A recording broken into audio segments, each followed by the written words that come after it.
Most people don't realize that the secret to a longer life after 70 isn't found in a medicine bottle or a hospital. It's hidden in the small, gentle choices you make every single day. Hello, my dear friends. I'm Dr. Charles Milton, and I want to share something with you that's far more powerful than any prescription.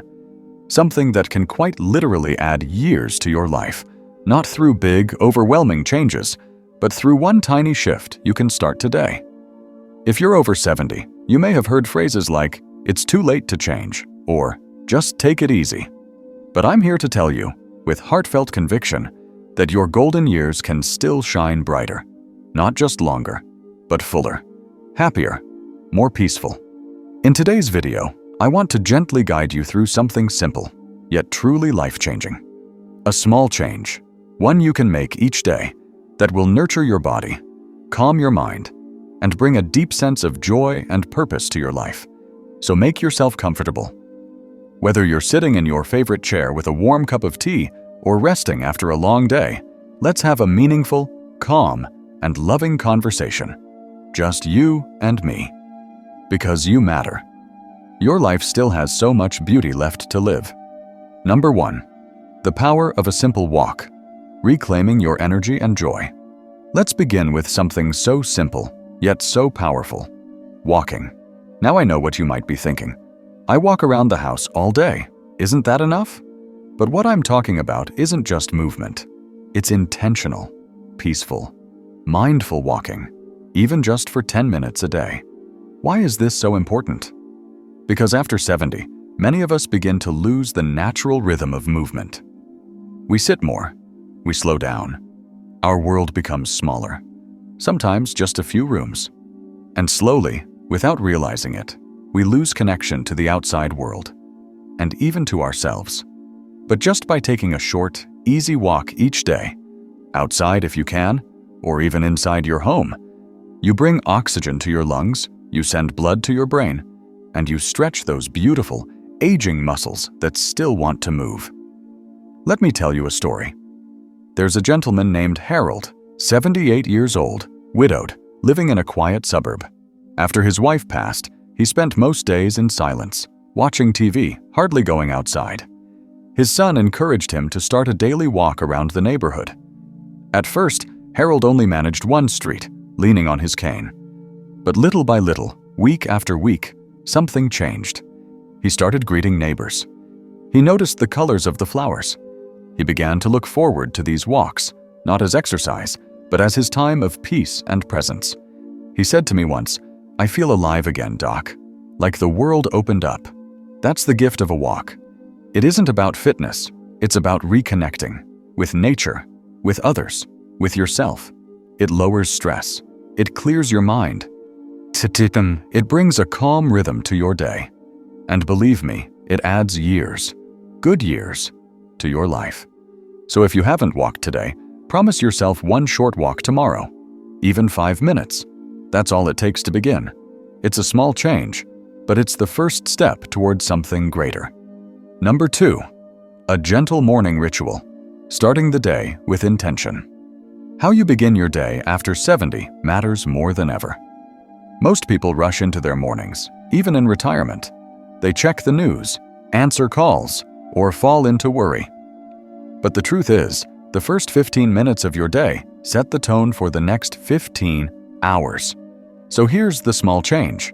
Create a gentle, loving morning ritual.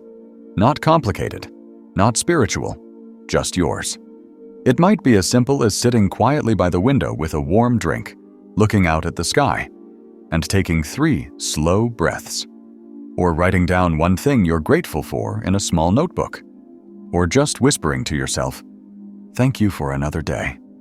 Let me share a beautiful story from a woman named Esther, 84. Every morning, before breakfast, she sits in her garden with a cup of tea and a little notebook. She writes down the date, the weather, and one sentence. What will make today beautiful? That's it. She told me it helps her remember that even if her body is slower, her life is still her own to shape. When we wake up with peace, instead of stress or worry, we set a calmer pace for our minds and hearts. Our blood pressure lowers. Our mood improves. We feel steadier, more balanced.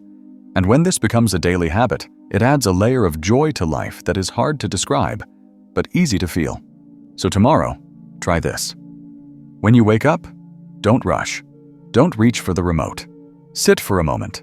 Breathe. Be thankful. Be present. Create that gentle space for yourself. You deserve it. Number 3. The joy of saying hello. How social connection extends life. One of the quiet killers after 70 isn't illness. It's loneliness. Not many people talk about it, but I will, because I've seen how loneliness steals joy, weakens the heart, and shortens life, silently. And yet, there is such a small, beautiful change you can make. Say hello to someone every single day. Whether it's a neighbor, a grandchild on the phone, the mailman, or even the kind voice at the grocery store checkout, human connection matters. It doesn't have to be a deep conversation. Just one smile, one hello, one, "How are you today?" That's all it takes to remind yourself that you're still part of the great circle of life. There's a man I know, Mr. Davis. He's 82, lives alone, doesn't have much family. But he made a rule for himself. Every day, he calls one friend or walks to the park and greets one person. Just one. And over time, people started remembering him. They smiled first. They asked how he was doing. And something wonderful happened. His life started to feel full again. Because we are wired for connection, even in small doses. Social interaction, even brief moments, protects your mind, lifts your spirit, and reminds you that you still matter to others. If you're watching this and haven't spoken to someone today, I want you to make a promise. Reach out, call a cousin, or chat with a neighbor, even wave from your porch. The joy of saying hello could be the very thing that adds years to your life, and life to your years. Number 4, declutter your mind. Let go of what no longer serves you. There's something very heavy that many people carry after 70, and it's not physical. It's emotional clutter. Regrets, old arguments, worries about the future, pain from the past. But let me ask you this with love. What are you holding on to that no longer serves you?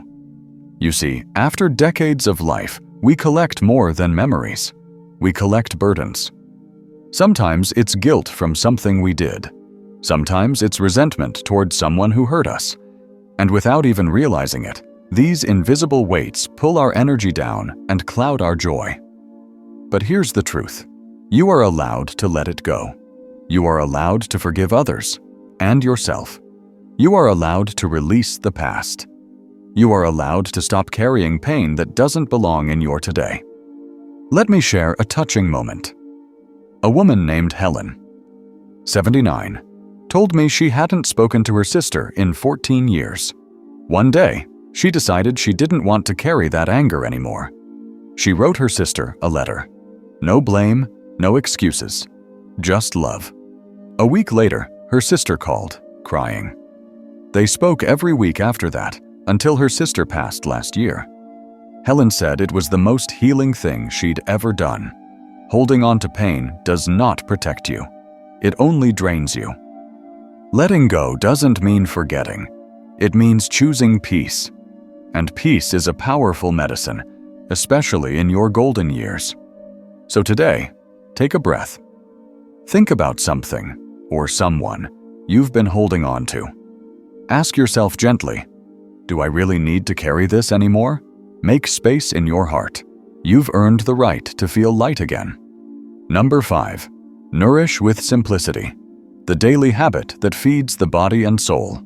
Let's now talk about something that touches every single day of your life. What you eat, but not in a strict, scientific way. I'm not here to give you diets, rules, or medical charts.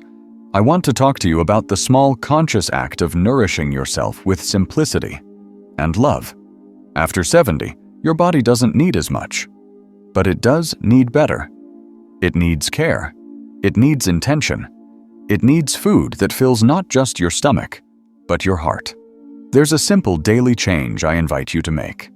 Every day, include one natural, wholesome food, a real food, in your meal.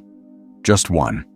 A fresh fruit, a bowl of steamed vegetables, a handful of nuts, a slice of whole grain bread.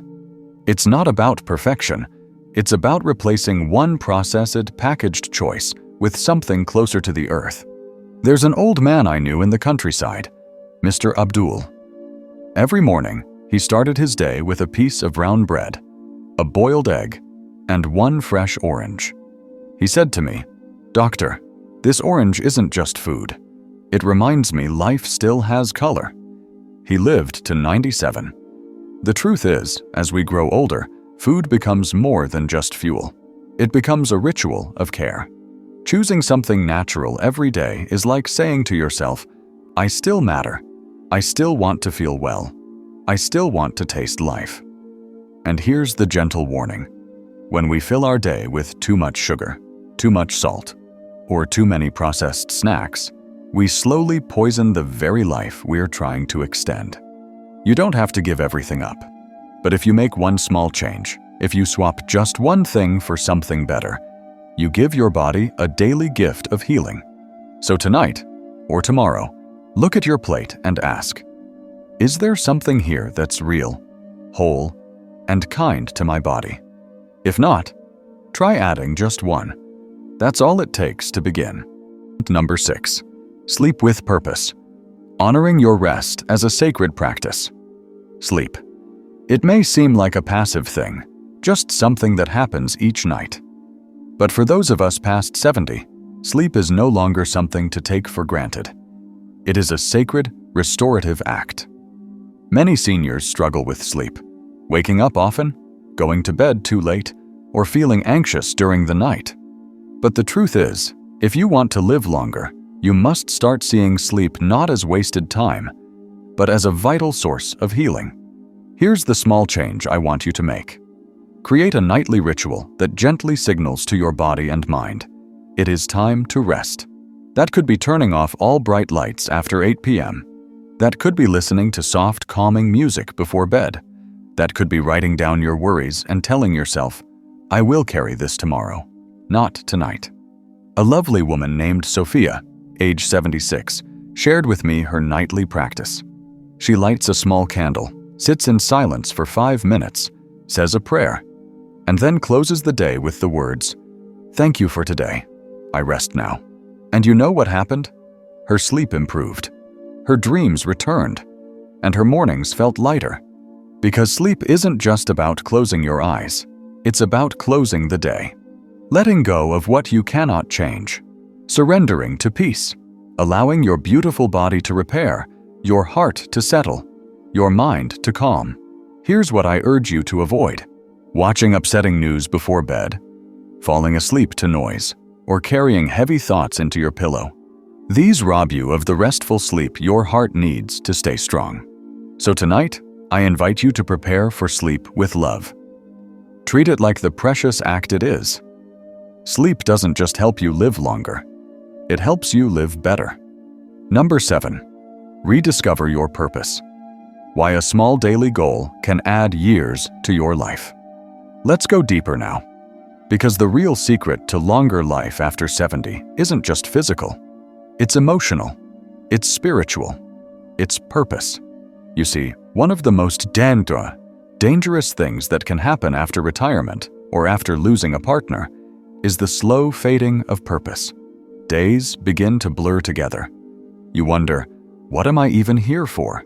And silently, the fire that once kept you warm starts to dim. But here's the beautiful truth. Purpose does not retire, and it can be reborn every single morning. That's why I want to share a small but powerful change. Set one gentle goal for yourself every day. Just one. It can be calling a friend, watering your plants, knitting a scarf, reading a new page in your book, writing down a memory for your grandchildren, even organizing a drawer. Why does this matter? Because purpose gives direction. It gives the day meaning. It gives your mind something to look forward to. And that sense of forward movement has been scientifically proven to strengthen your heart, lower depression, and increase longevity. There's a man I cared for, Elijah, 81 years old. Retired teacher, lived alone. He began writing short notes about the life lessons he'd learned. Just a few lines a day. After 3 years, he had enough to give his grandchildren a book called From My Life to Yours, and you should have seen the joy in his eyes. He said, "I thought my teaching days were over. Turns out, they were just beginning." Purpose doesn't have to be grand. It just has to be yours. So ask yourself tonight, what can I do tomorrow that will bring even a drop of joy or usefulness? Let that be your anchor, your breath of meaning, because the soul, like the body, needs something to wake up for. Number 8, the most important one. Speak kindly to yourself, the daily change that can transform your entire life. And now, we arrive at the most important part of this video. If you remember just one thing from today, let it be this. The way you speak to yourself every day can either heal you or slowly break you. So many of us, after 70, carry an invisible habit. We scold ourselves. We say things like, "I'm too old to matter.